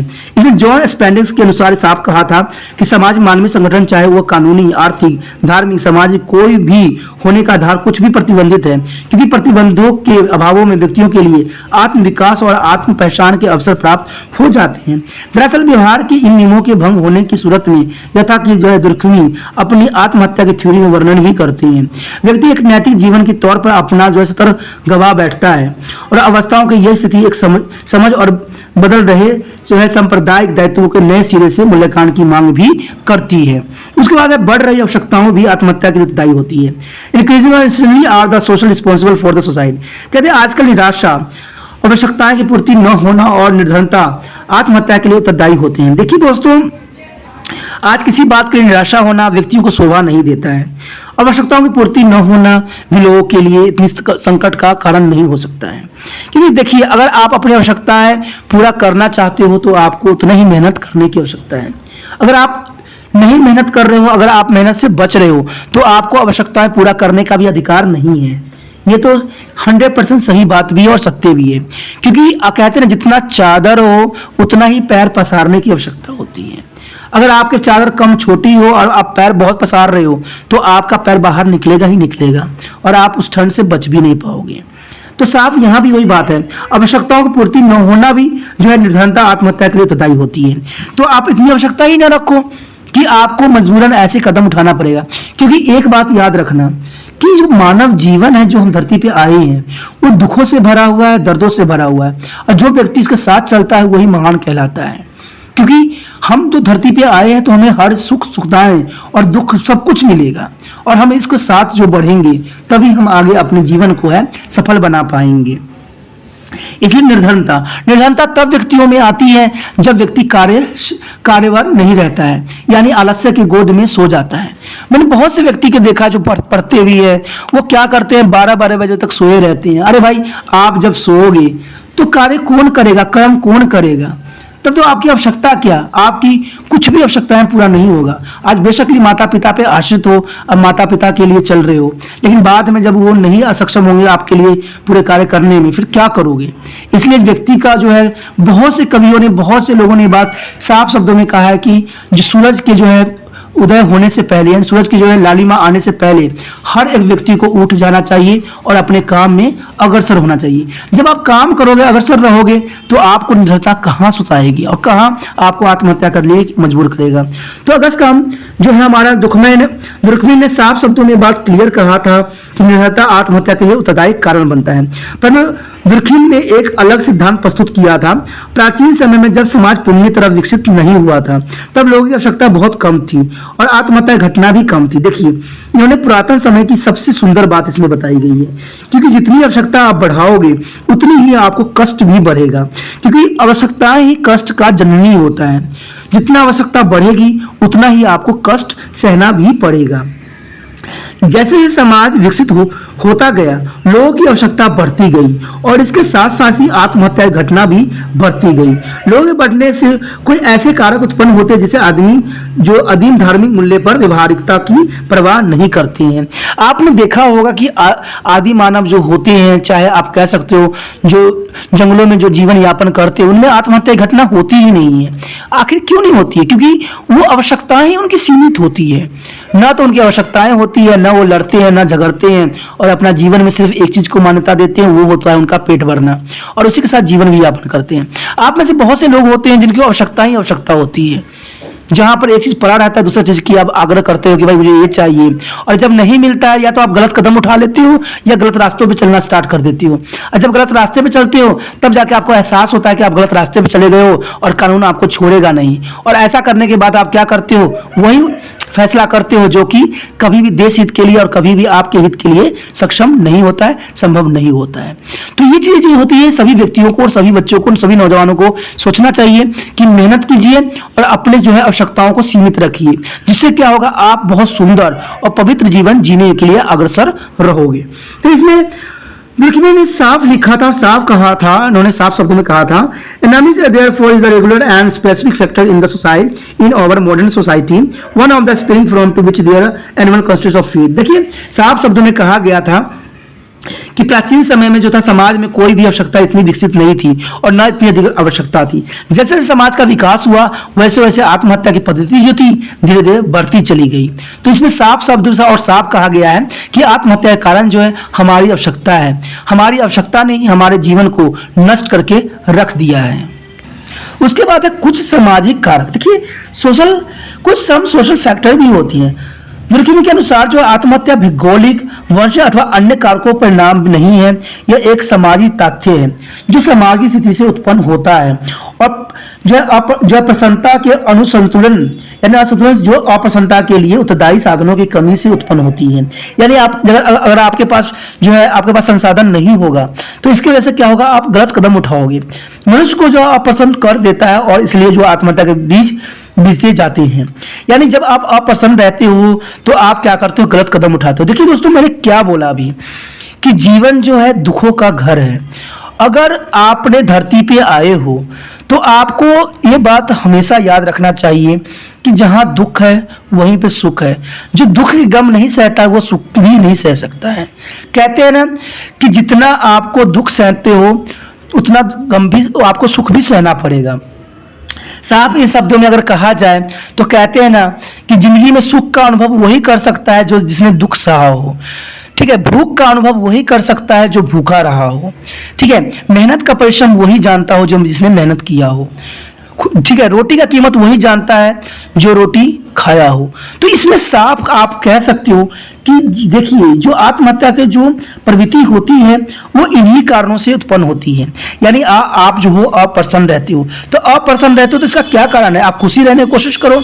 अगर आपको घर में कुछ प्रॉब्लम हुआ है, क्लेश हुआ है, तो उसको अपने जो है, आप इतने बड़े हो चुके हो, आप इतने समझदार हो, तो उसको जो है अपनी विचारधारा की कसौटी पे उसको सही मार्गदर्शन, सही रूल रेगुलेशन को करने की कोशिश करो। अगर आपसे कोई बात नहीं मानते हैं, नहीं करते हैं, तो उनको उस हालात पे छोड़ दो। गलत कदम उठाने की आवश्यकता ही आपको नहीं रहेगी। इसलिए आत्महत्या के बीच उसी जगह समय बो दिए जाती है। एक बार जब सामाजिक एकता में कमी अभिव्यक्त होती है, यानी आप कहते हो ना कि एकता में अगर कमी होगी तब व्यक्ति जो है ऐसा कदम उठाता है। आत्महत्या का तत्व आरंभ हो जाता है, यानी आप में एकता की भावना नहीं रहती है तो आप क्या करते हो, गलत कदम उठा लेते हो। ये जो होता है आम जो होता है नौजवानों में बहुत देखने को मिलता है, जो कि कभी किसी कारण की जो है, किसी प्रेम के कारण, किसी कारण जो होते हैं वो लोग अपने से दूर हो जाते हैं या कोई बंदा छोड़ देता है उनको, तो ऐसे कदम उठाते हैं। नहीं दोस्तों, आपका जीवन जो है अमूल्य है, किसी दूसरे पे आश्रित नहीं है। आप बड़े हो चुके हो, पढ़े हो, खुद ही आप अपना जीवन को जो है चला सकते हो, सक्षम हो सकते हो। आज जो हमारा दुनिया है आधुनिक है। ठीक है, तो ये आत्महत्या जैसे शब्द तो हमारे जीवन में होना ही नहीं चाहिए। सभी गतिविधियों के किसी उद्देश्य की प्राप्ति के लिए जो होती है, और एक बार जब उद्देश्य प्राप्त नहीं होता है तो निराशा उत्पन्न हो जाती है। निराशा पर कोई प्रतिबंध नहीं लगाया जा सकता है। हर व्यक्ति को निराशा होने का अधिकार है। इससे दुख उत्पन्न होती है। यदि जो है समाज मनुष्य के दुख के लिए उत्तरदायी कारकों के दूर करने में असफल रहता है तो मनुष्य आत्महत्या कर लेता है। एक और समाज व्यक्ति पर जो है सकारात्मक प्रभाव डालता है। इस दबाव से जो है समाज इच्छाएं और उमंगों की पूर्ति के लिए भी साधन और स्रोत प्रदान करता है, परंतु कई बात में समाज व्यक्तियों पर नकारात्मक प्रभाव भी डालता है। जो व्यक्ति के मन में असुरक्षा की भावना उत्पन्न करने के उत्तरदायी होती हैं, वो नकारात्मक दबाव मनुष्य के दुख के लिए उत्तरदायी भी होते हैं, जो उसे आत्मतबाही तथा आत्महत्या पर उतारू कर देती है। दुर्खिम ने साफ शब्दों में कहा था कि there is the there for the each people is a collective force of the defended among to the energy impelling man to the self destruction. तो ये तो साफ बोला गया और साफ भी कहा गया है। उसके पश्चात हमारा है नियंत्रण और इसका महत्व, कंट्रोल एंड सिग्निफिकेंस। देखिए, व्यक्ति जो है प्रसन्नता से जीवित व्यतीत कर सकता है यदि वह समाज नियंत्रण में रहे। अगर आप समाज के रूल रेगुलेशन में चलते हो तो आपका जो जीवन होगा हमेशा प्रसन्नफुल रहेगा, प्रसन्नता ही रहेगी, आप दुखी में कभी नहीं जाओगे। समाज नियंत्रण उसे अपनी इच्छाओं और भावनाओं को नियंत्रण में रखने का अवसर भी प्रदान करता है।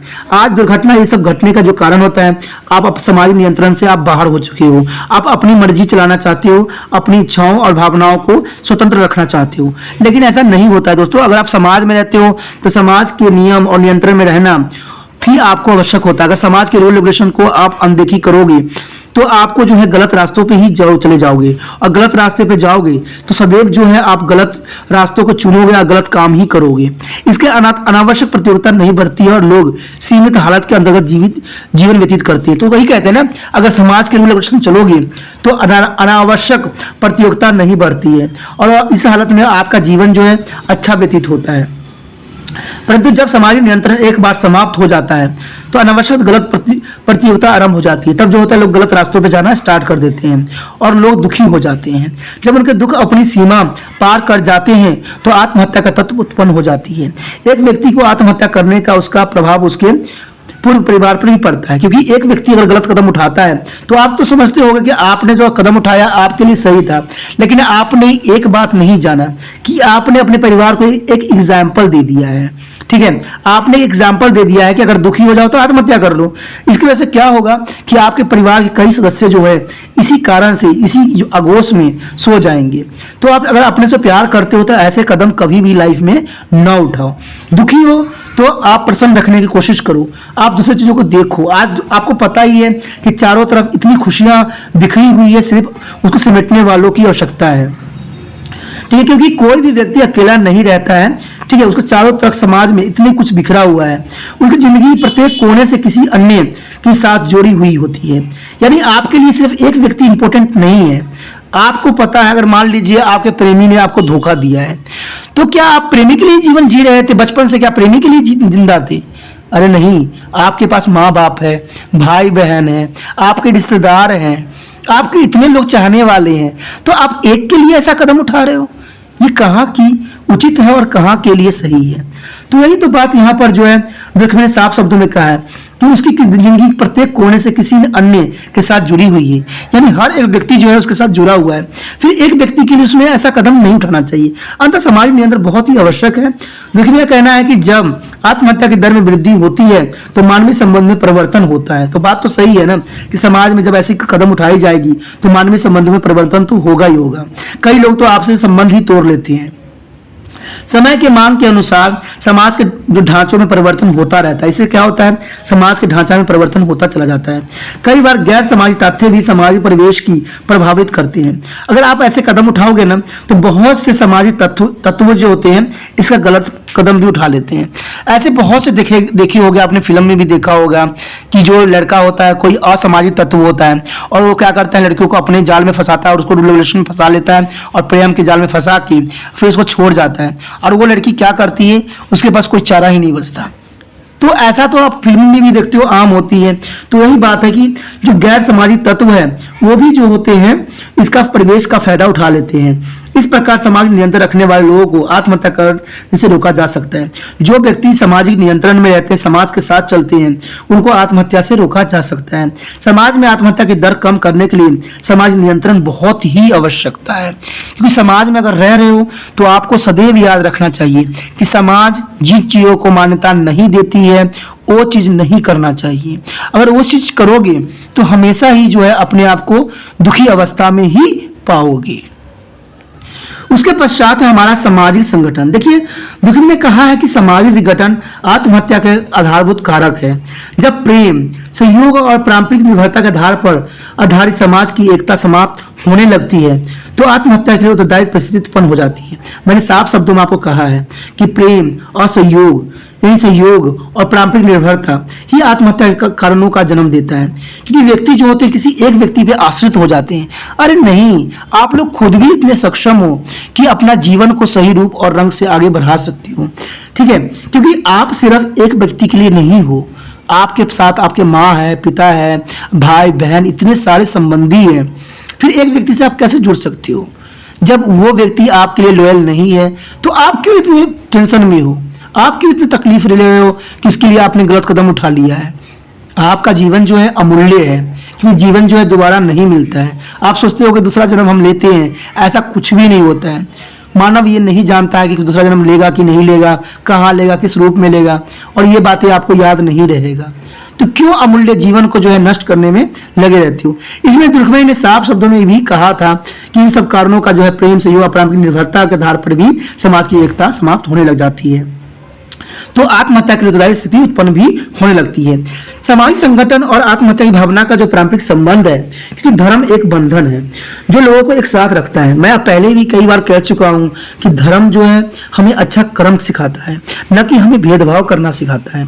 धर्म एक तरह का हमारा बंधन है, क्योंकि आप जिस धर्म में हो, जिस जाति में हो, उसमें बहुत से रूल रेगुलेशन ऐसे होते हैं जो आपको समाज में बंधे रहने के लिए प्रेरणा देती है। इसलिए एक धर्म बंधन है जो लोगों को एक साथ रखता है। जब समाज समाज में स्थिति और सामाजिक कारक समय और हालातों के साथ बदल जाते हैं तो प्राचीन मूल्य में विश्वास रखने वाले लोग अपने आप को नए मूल्य के अनुसार नहीं ढाल पाते हैं और कई लोग इनका विरोध भी करते हैं। यह संघर्ष अनुशासनहीनता उत्पन्न करती है। और आपको पता है, अगर आप पुराने चीजों को लेकर थोड़ा मोड़ा नहीं चलोगे तो आपके अंदर जो होता है अनुशासनहीनता उत्पन्न करती है और अनुशासनहीनता आत्महत्या का कारण बनती है। इस बात को समझने के लिए हम 1990 में हुई मंडल आयोग की घोषणा को ले सकते हैं। उस समय मंडल आयोग का विरोध करने के लिए अनेक लोगों ने आत्महत्या किया था। इस प्रकार समाज में की स्थिति आत्महत्या के लिए दायी होती है। दुर्खमय का यही कहना है कि आत्महत्या एक सामाजिक तथ्य है और सामाजिक विघटन और सामाजिक संगठन इसके लिए तो दायी होती है। कहते हैं समाज में कोई बात नहीं माना जाता है तो लोग ऐसे कदम उठाते हैं सरकार को डराने के लिए, हिलाने के लिए, लेकिन कहते हैं ना कि ऐसे करके कुछ नहीं होता है, सिर्फ समाज को विघटन की तरफ ले जाया जाता है। आपने देखा भी हो, कई आंदोलन होते हैं, लोग ऐसा कदम उठाते हैं, लेकिन मेरा विचार सदैव ये रहता है कि व्यक्ति ने स्वयं अपना नहीं उठाया है कदम, या तो वहां के जो लोग होते हैं या कोई मंत्री होते हैं वो प्रेरित करते हैं दूसरे की सरकार गिराने के लिए। और ऐसा किसी भी लोग को करना नहीं चाहिए, क्योंकि आपको पता है कि इंसान का दूसरा नाम ही लालच है। लालच बस क्या करते हैं, जब उनको पैसा की लालच दी जाती है तो सोचते हैं कि हम क्या करें, लेकिन ऐसा नहीं होना चाहिए। प्रत्येक व्यक्ति का जो है अपना दायित्व होना चाहिए और अपना जीवन का जो है अमूल्य वरदान को नष्ट नहीं करना चाहिए, चाहे जो भी हो। इसमें दुर्खिम ने साफ शब्दों में कहा था, the conclusion from all this fact is that is social suicide rate can be explain only sociologically, यानी समाज ही इसका जिम्मेवार है और समाज के रूल रेगुलेशन जब टूटता है तो जो है ऐसी स्थिति पैदा होता है। उसके बाद हमारा है आत्महत्या का रूप। देखिए आत्महत्या का रूप कैसा होता है। अब आत्महत्या भी कई प्रकार की होती है। देखिए दुर्खिम ने आत्महत्या के 3 रूप दर्शाया था। उन्होंने पहला बताया था स्थिति कारण आत्महत्या, एक होता है बलिदान पुनः आत्महत्या, एक भावनात्मक आत्महत्या। तो बलिदान तो चलो हम समझ गए कि बलिदान होता है, यानी हम अपने कर्म को अच्छे बनाने के लिए, अपने देश की रक्षा के लिए हमने बलिदान दे दिया। तो बलिदान कहते हैं ना, अभी तो अंग्रेज है नहीं तो बलिदान देने की क्या आवश्यकता है। सबसे पहले आता है हमारा स्थिति कारण आत्महत्या। यह बाहरी अस्वीकार योग्य हालत का परिणाम है जो किसी व्यक्ति के लिए अत्यधिक निराशा का कारण बनता है। इस तरह की आत्महत्या उस हालत में की जाती है जब आदमी उन हालत का सामना नहीं कर सकता है जो आकस्मिक उत्पन्न हो जाता है। आकस्मिक का मतलब होता है दोस्तों कि आपको एक बहुत से जो है आपको दुख मिला। जैसे मैंने अभी रविन्द्रनाथ टैगोर जी के बारे में बताया था कि आकस्मिक उनके बहुत से दुख मिला, लेकिन उन्होंने तो ऐसा कदम नहीं उठाया। तो यहाँ दुखमय की बात भी कुछ हद तक गलत हो जाती है कि आकस्मिक कारण जो होता है लोगों की भावनाएं और विचारधारा को भी यहाँ पर मान्य रखा जाता है। यह स्थिति जो है नॉर्मल स्थिति से बाहर होती है। दुर्खिम ने इसकी परिभाषा करते हुए कहा था कि Anomalous there is as the regular as specific fact in the society is our modern society, some of the spring from which is the annual conduction feed। ठीक है, लेकिन जो भी बात बोला, लेकिन इस बात को जो है आकस्मिक का मतलब होता है अनजान यानी अचानक मिलने वाली दुख। ठीक है, तो अचानक दुख तो बहुत से लोगों को मिलते हैं, लेकिन सब लोग जो है अपना होप नहीं खो देते हैं। लेकिन कोई कहते हैं ना, कुछ कमजोर व्यक्ति जो कि दुनिया के सबसे कमजोर मैं मानता हूं, वो अपना जो है अपनी समर्था को खो देते हैं। इस प्रकार बाहरी और अस्वीकार योग्य हालत सामाजिक विघटन का कारण भी बनती है। कहते हैं बाहरी और अस्वीकार योग्य, जो स्वीकार नहीं किया जा सकता हालात समाज के, जो है विघटन के कारण भी बनती है। इस सामाजिक विघटन के कारण समाज की नियंत्रण समाप्त हो जाती है और व्यक्ति को अपने उद्देश्य को पूर्ण करने के लिए मार्ग और साधन नहीं मिलते हैं। जब मार्ग और साधन नहीं मिलते हैं तब जाके उन्होंने ऐसा कदम उठाते हैं। इसमें जो है क्वार्टर आई लेस्बर्ग ने इसको परिभाषित किया भी था कि एनोमोडिस means to be a condition of normal gains of normal vacuum. There is compression of the rules as strains and sometimes refer to the degradations। तो अपनी अपनी विचारधारा है और अपनी अपनी सोच है। हमने पूर्व देखा है कि दुर्खिमी व्यक्तिगत व्यवहार और उचित कार्य पर किसी प्रकार के सामाजिक नियंत्रण होने में विश्वास करता है। जितनी देर तक सामाजिक नियंत्रण नहीं होता है, आवश्यकताओं और समृद्धि में वृद्धि व्यक्तियों को पतन की ओर जरूर ले जाता है। ऐसा पतन उसकी जिंदगी को उद्देश्यहीन बना देता है और निराशा कारण बन जाता है और परिणाम हत्या में निकलता है। इसमें यह दुर्खिम ने कहा था, इन एनोमिक्स society's influence of looking to the basically or individual position thus the living them without a check therein। तो ये बात तो साफ था कि दुर्खिम ने अपने विचार के कुछ बहुत ठोस उदाहरण द्वारा प्रस्तुत भी किया था। वो कहते हैं कि आर्थिक मंदी अथवा आर्थिक खुशहाली की स्थिति आत्महत्याएं बढ़ जाती है। यानी had it not been so there is would be have been no suicide among to the affluent class of people and their present to the countries। तो ये चीजें तो बहुत इंपॉर्टेंट रहती है। लेकिन उसके बाद हमारा है बलिदान। देखिए बलिदान पुण्य आत्महत्या, यानी यह जो है भावनात्मक आत्महत्या के बिल्कुल विपरीत है। इस प्रकार के समय व्यक्ति अन्यों के कल्याण करने के लिए आत्महत्या करता है, यानी दूसरे कल्याण के लिए यह आत्महत्या किया जाता है। इनका बुनियादी उद्देश्य जो होती है समाज कल्याण के प्रति अथवा अन्य के हितों के लिए बलिदान करने की इच्छा होती है। जापानियों की ओर से गमिकड़ी और भारतीय स्त्रियों की ओर से सती होना, देश की स्वतंत्रता के लिए मृत्यु के गले लगाना, इस प्रकार की आत्महत्या के उदाहरण हैं। कहते हैं पहले के समय में जो होता था गर्म की जापानी एक आत्महत्या का पद्धति थी, और भारत में तो आपको पता ही कि सती प्रथा इसमें सबसे आगे था। लेकिन सती प्रथा जो थी लोगों ने ऐसा विश्वास बना दिया था, जहां पर जो है उन लड़कियों को जो जिनकी पति मर जाते थे उनको विवश होकर जो होता था आत्महत्या करना पड़ता था। उनके साथ इतना वो लोग व्यवहार करते थे, गलत तरीका रूल यूज करते थे, तो वो सोचते थे कि मर जाना ही उनके लिए सही और कदाचित उचित रहेगा। क्यों? क्योंकि उनको जीने भी कहाँ देते थे। वो विधवा रूप में भी जीना चाहती थी, तो आपको पता ही है कि उसमें बाल विवाह थी। अब बाल विवाह में छोटे उम्र में अगर पति किसी को मर जाता था तो उसको जो था उम्र भर जो है विधवा रह के ही जीवन व्यतीत करना पड़ता था। तो आप समझ सकते हो कि ऐसी दशा में उनको जीवित रह के क्या मिलता था। तो इसीलिए कहते हैं ना कि जापानियों में भी ऐसी प्रथा थी जिसको नाम था गमकिरी, जो ऐसी अवस्था थी जिसमें सती प्रथा होने की जो है पद्धति थी। कहते हैं यानी आत्महत्या करने की पूरी छूट थी उसमें। तो ये दोनों जो थी उदाहरण थी हमारे समाज में। Athletic society is a manifestation of conscience and collective to which is strong in the sense of sub-orienting individual to group of interest and which has the particular content to the low relations and individual life and relative to group of life। तो ये साफ बोला गया है कि बलिदान आत्महत्या उद्देश्य तथा मूल्य से प्रेरित होती है। जब हम देखते हैं कि हमारे मूल्य और उद्देश्यों की हानि पहुंच रही है, जब हम बलिदानात्मक आत्महत्या के लिए तैयार हो जाते हैं। हम सोचते हैं कि बलिदान दे रहे हैं, लेकिन ऐसा बलिदान कोई काम का नहीं होता है जो किसी के जीवन का अंत कर दे। यानी प्रेजेंट साफ शब्दों में इस बात को कहा भी था कि it is a manifestation of the conversize collective in their sense of group pressure at the expense of their claim of individuality. तो ये तो साफ आप समझ सकते हो कि इसमें जो है उकसाना कहते हैं, बलिदानात्मक कह सकते हैं। जो हमारी मूल्य जो है उद्देश्य खत्म होने लग जाता है तो हम कहते हैं अपने आप को बलिदान। उसके पश्चात हमारा है अब भावनात्मक आत्महत्या, यानी इगोइस्टिक सुसाइड। देखिए दुर्खिम का विचार है कि जब कोई व्यक्ति जिंदगी से उब जाता है अथवा कह ले कि एकांकिक हो जाता है, यानी अकेला रहना लग जाता है, तो उसे अनुभव होता है कि वह अकेला रह गया है, समाज में उसके लिए कोई जगह बाकी नहीं बची है या किसी की और उसकी कोई आवश्यकता नहीं रही है, तो वह स्वयं को समाप्त कर लेता है। देखिए दोस्तों ये बात दुखमैन ने बोला है, लेकिन मैं इस बात से सहमत नहीं हूँ। क्यों? क्योंकि अकेला, अगर मान लीजिए आपको कोई अकेला छोड़ देता है, समाज ही इस तरह से बन चुका है कि लोग साथ में रहना ही पसंद नहीं कर रहे हैं, तो इसका मतलब है कि आप आत्महत्या कर लोगे? नहीं, आप एक नया जीवन की तलाश करोगे और एक नया जीवन के करोगे। तो इसमें तो चलो भावनात्मक है कि आपको सभी ने त्याग दिया है, आप अकेला रह गए हो, आपसे कोई बात तक भी नहीं कर रहा है, अरे रहने दो, नहीं बात करता है मत करो, अपना जीवन जियो ना, जीवन अमूल्य है, ठीक है। लेकिन ऐसा होता है, इसलिए दुर्खमैन ने साफ शब्दों में भी कहा भी था कि उसके लिए कोई जगह बाकी नहीं बच जाती है या किसी को उसकी कोई आवश्यकता नहीं रहती है, तो वह स्वयं को समाप्त कर लेता है। इस प्रकार के व्यक्ति बहुत ही एकांत पसंद होते हैं, वह स्वयं को समाज से दूर रखते हैं और केवल अपने विषय में ही सोचने पसंद करते हैं, और इस प्रकार वह एक दिन ऐसी स्थिति में पहुंच जाते हैं जहाँ स्वयं को समाप्त कर लेते हैं। प्राय देखा गया है कि जो व्यक्ति अकेला अपने हितों के विषय में सोचते हैं और समाज के अन्य सदस्यों के हित के विषय में नहीं सोचते हैं, वो व्यक्ति इस प्रकार की आत्महत्या ही करते हैं। इस प्रकार की आत्महत्या करने वाले में अधिकतर अविवाहित, छोड़े हुए अथवा विधुर व्यक्ति अथवा अविवाहित लड़कियां, तलाकशुदा अथवा विधवा स्त्रियां सम्मिलित होती हैं। क्योंकि जो लोग विवाहित अथवा सुखी जीवन जीने वाले होते हैं उनके पास जीवन जीने का मकसद होता है, उसके जीवन की उपयोगिता होती है और वो समाज बंधनों से बंधे होने के कारण आत्महत्या के विषय में नहीं सोचते। दुर्खिम ने सामाजिक पहलुओं से भावनात्मकता की व्याख्या इस प्रकार भी किया है।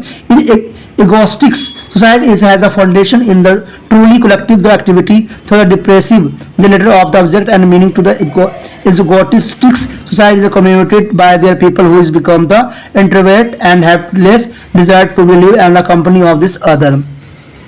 देखिए बात तो सही भी है, कुछ गलत नहीं है, लेकिन आज आधुनिक युग है। आज जो है अविवाहितता की बात ही खत्म हो जाती है। आज तो कहते हैं ना समाज में न सती प्रथा है, न बाल विवाह है, न ही आपका जो है किसी व्यक्ति को शादी करने से मना की जाती है। विधवा भी बच्चे व्यक्ति हो जाते हैं तो उसको दूसरा मैरिज करने का अधिकार है। तो कहते हैं आज के समाज में तो आत्महत्या का प्रश्न ही नहीं उठता है। बेशक आज के लोग जो है बहुत काफी जिज्ञासाहीन हो चुके हैं, ठीक है, हर चीज को जानने की कोशिश करते हैं। वो क्या करते हैं, आज मोबाइल टीवी ये सब नहीं मिलता है तो गलत कदम उठाते हैं, लेकिन ये सब नहीं है हमारी आवश्यकता। आज कहते हैं ना सुसाइड करने की थ्योरी ही चेंज हो गया है। पहले में तलाकशुदा करते थे, विधवा स्त्री करती थी क्योंकि उनको जो है वैवाहिक जीवन का सुख नहीं मिलते थे, लेकिन आज ऐसा नहीं है। आज सभी जो है अपना मैरिज कर सकते हैं, लेकिन आज सुसाइड का जो कारण बनता है आज हमारा समाज स्वयं बना रहा है। आज बच्चों को मोबाइल दिया जा रहा है, बच्चों को सब कुछ दिया जा रहा है, तो वो क्या ऐसी घटना आपको देखने को भी मिलता होगा कि माता पिता बच्चों को मोबाइल नहीं देते, बच्चे क्या करते, गलत कदम उठा लेते हैं। अरे भाई मोबाइल में क्या रखा है, आप देखिए, आप अपने माता पिता के अनुसार चलिए। अगर आप वो मना कर रहे हैं आपको रखने से तो मत रखिए। बच्चों को मोबाइल रखने का समय नहीं होता है, बच्चों को ज्ञान प्राप्त करने का समय होता है। जो बच्चे बड़े हैं, ठीक है, उनको तो चलो कोई बात नहीं, वो तो अपना सेल्फ भी अपना जीवन करके अपना जो है अपना पैसे कमा के खरीद लेते हैं, पर छोटे बच्चों की तो आवश्यकता ही नहीं है। आज देखा गया कि छोटे छोटे बच्चे भी ऐसे कदम उठा रहे हैं जो कि गलत है और सही नहीं है। चलिए उस समय की परिस्थिति जो थी, लेकिन आज की परिस्थिति ऐसी नहीं है। आज जो लोग हैं समझदार हैं, ठीक है, बहुत काफी इंपॉर्टेंट भी है। उसके बाद हमारा है परिवर्तनकारी प्रकृति। देखिए आत्महत्या की दर और प्रतिशत विभिन्न सोसाइटियों में विभिन्न होती है। जिस समाज में लोग समाजी आदर्शों के विरुद्ध हो जाते हैं, जहां कोई समाजी बाधा नहीं, उसमें आत्महत्या की प्रतिशत अधिक होती है। ग्रुप चेतना और धार्मिक सामाजिक संस्थाओं की ओर नियंत्रण और अन्य बातों में आत्महत्या दर में कमी के दायी होती है। यह दुर्खिम ने स्वयं ही कहा था, suicide various individuals with their degrees of integrations of social groups of which is the individual from apart. यानी दुर्खिम ने आंकड़ों के ठोस तथ्यों के आधार पर आत्महत्या की परिवर्तनशील और प्राकृतिक का अध्ययन किया था। इन कारकों के आधार पर उसने सिद्ध करने का प्रयत्न भी किया था कि आत्महत्या एक परिवर्तनशील वस्तु है। धार्मिक स्थिति इस अधिक प्रभावित करती है और इस संबंध में दुर्खिम ने इस निष्कर्ष पर पहुंचा है कि अविवाहित और छोड़े हुए लोग विवाहित लोग अधिक आत्महत्या करते हैं। वैवाहिक लोगों में वह जिनके कोई बच्चा नहीं होता है अथवा बच्चे की मृत्यु हो जाती है और वो दुखी रहते हैं तो वो आत्महत्या का शिकार हो जाते हैं। सामान्य लोग एवं नागरिक की तुलना में सिपाही और कठिन कार्य में लगे लोग अधिक आत्महत्या करते हैं क्योंकि वो अपने जीवन से उब जाते हैं। रोमन कैथोलिक और प्रोटेस्टेंट्स अधिक आत्महत्या करते हैं। स्त्रियों से पुरुष अधिक आत्महत्या करते हैं। युवाओं से अधिक बड़ी आयु के लोग इसका शिकार होते हैं क्योंकि बड़े लोगों को जो होता है, जो बड़े वृद्ध होते हैं, उनको सुख सुविधाएं नहीं दी जाती है तो वो जिंदगी के खौफ से दुखी हो जाते हैं। ठीक है, बहुत से लोग जो होते हैं अधिक उम्र के वो इसी कदम का जो है अनुसरण भी करते जो कि उनको करना नहीं चाहिए। उनको तो स्टार्टिंग से ही अपना जीवन को सही मार्गदर्शन में लगाना चाहिए। आत्महत्या सर्दियों की तुलना में गर्मी में अधिक हो जाती है और ग्रामीण क्षेत्र में नगरीय क्षेत्र से अधिक लोग आत्महत्या करते हैं। यानी ग्रामीण क्षेत्र से नगरीय क्षेत्र में, नगर में बहुत ही आजकल आत्महत्या देखने को मिलता है। आत्महत्या जो सर्दियों की तुलना में गर्मी में अधिक होती है क्योंकि सर्दी में लोग सिमट जाते हैं और गर्मी में जो लोगों के अंदर खून जो होता है खौल रहा होता है गर्मी की वजह से, तो कहते हैं वो लोग काफी परिस्थिति से भी दुखी होते हैं और ऐसे कदम उठाने के लिए उनका समय जो होता है अनुकूल होता है। लेकिन ऐसा करना कहीं हद तक उचित नहीं होता है। ये तो आपको भी पता है कि जीवन बहुत अमूल्य होता है। आप कह सकते हो कि मूल्यांकन, इन सारे शब्दों को मूल्यांकन किया जाए और इन सब शब्दों को जाना जाए तो एक बात तो साफ क्लियर हो गया है कि दुर्खिम की आत्महत्या की थ्योरी पूर्णतः उसके अपने सामाजिकवाद पर आधारित है। उसका कहना है कि समाज और सामाजिक कारक मुख्य आत्महत्या के लिए तो दायी होते हैं। जब समाज में एकता विद्यमान होती है तो लोग पारंपरिक प्रेम और सहयोग से रहते हैं। अमन और शांति के पर्यावरण होता है तो लोग जिंदगी को प्रेम करते हैं और इस प्रकार जो आत्महत्या करने के अवसर कम होते हैं। परंतु इसके विपरीत जब समाज में एकता का अभाव हो जाता है तो लोगों में ईर्ष्या बढ़ जाती है और समाज में अराजकता और अशांति उत्पन्न हो जाती है और इस प्रकार लोगों की दुखी मनों का रुझान आत्महत्या की ओर जाता है। इसमें दुर्खिम ने साफ शब्दों में कहा था, society is dynamic and nature is influenced by the sex, climate, circumstance, etc. This is true of all types of society, whether to egoistics and altruistics. तो ये बात तो क्लियर और साफ है कि हम समाज में जो है इन चीजों की वजह से ही काफी प्रभावित होते हैं। अंत में ये बात कहा जा सकता है कि दुर्खीम की थ्योरी की समाज और सामाजिक कारक आत्महत्या का पूर्णतः उत्तरदायी है, उचित नहीं है, क्योंकि सामाजिक कारकों के अतिरिक्त कुछ अन्य भी आर्थिक, राजनीतिक और सामाजिक कारक भी हो सकते हैं जिसके कारण कोई मनुष्य आत्महत्या के प्रेरित होता है। ऐसा लगने लगता है कि समाज में उसका कोई नहीं रहा अथवा फिर किसी के उसकी आवश्यकता नहीं रही। इस प्रकार वह मानसिक उलझन का शिकार होकर आत्महत्या की ओर प्रेरित होता है। इसी के साथ जो है दोस्तों हमारा टॉपिक आज खत्म हो रहा है। ठीक है, अगर आपको अच्छा लगा तो लाइक शेयर सब्सक्राइब जरूर कीजिए। अगर पहली बार अगर आप वीडियो देख रहे हो, पहली बार मेरे चैनल पे आए हो, तो सब्सक्राइब करना आपका फर्ज बन जाता है। सब्सक्राइब करने से ये होगा कि जो भी मैं आप क्लास के रिगार्डिंग कोई भी वीडियो डालूंगा उसका नोटिफिकेशन जो है समय समय पर आपको प्राप्त होता रहेगा। अगर सब्सक्राइब नहीं कीजिएगा, अगर आप दोबारा तिरपान सेंटर पर आने की कोशिश कीजिएगा तो वहां पर आप तिरपान लिखिएगा तो जो है वो तिरपस कर देगा।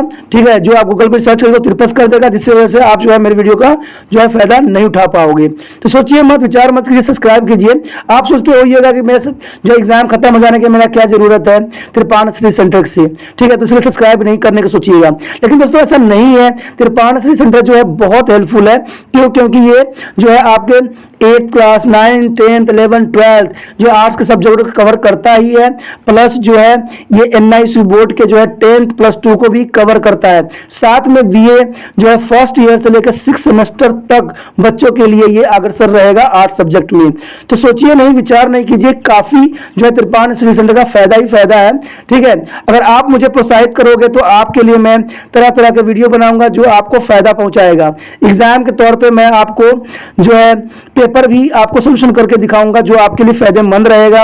अगर नहीं सब्सक्राइब कीजिएगा, मेरा मनोबल घटेगा, तो हो सकता है कि आपको फिर दोबारा मैं नया वीडियो बनाऊं और आपको फायदा ना पहुंचाऊं। तो अभी भी नहीं सोचिए, मेरा जितना आप फैलाइएगा, जितने दूसरे बच्चों के साथ शेयर कीजिएगा, उतना जो है मैं आपके लिए कार्य करने में अग्रसर रहूंगा। ठीक है दोस्तों, इसे सोचिए मत, विचार मत कीजिए, अभी सब्सक्राइब कीजिए और अपने व्हाट्सएप स्टेटस पे लगाइए और दूसरे बच्चों के साथ भी शेयर कीजिए। ठीक है दोस्तों, अपना ध्यान रखना, बाय।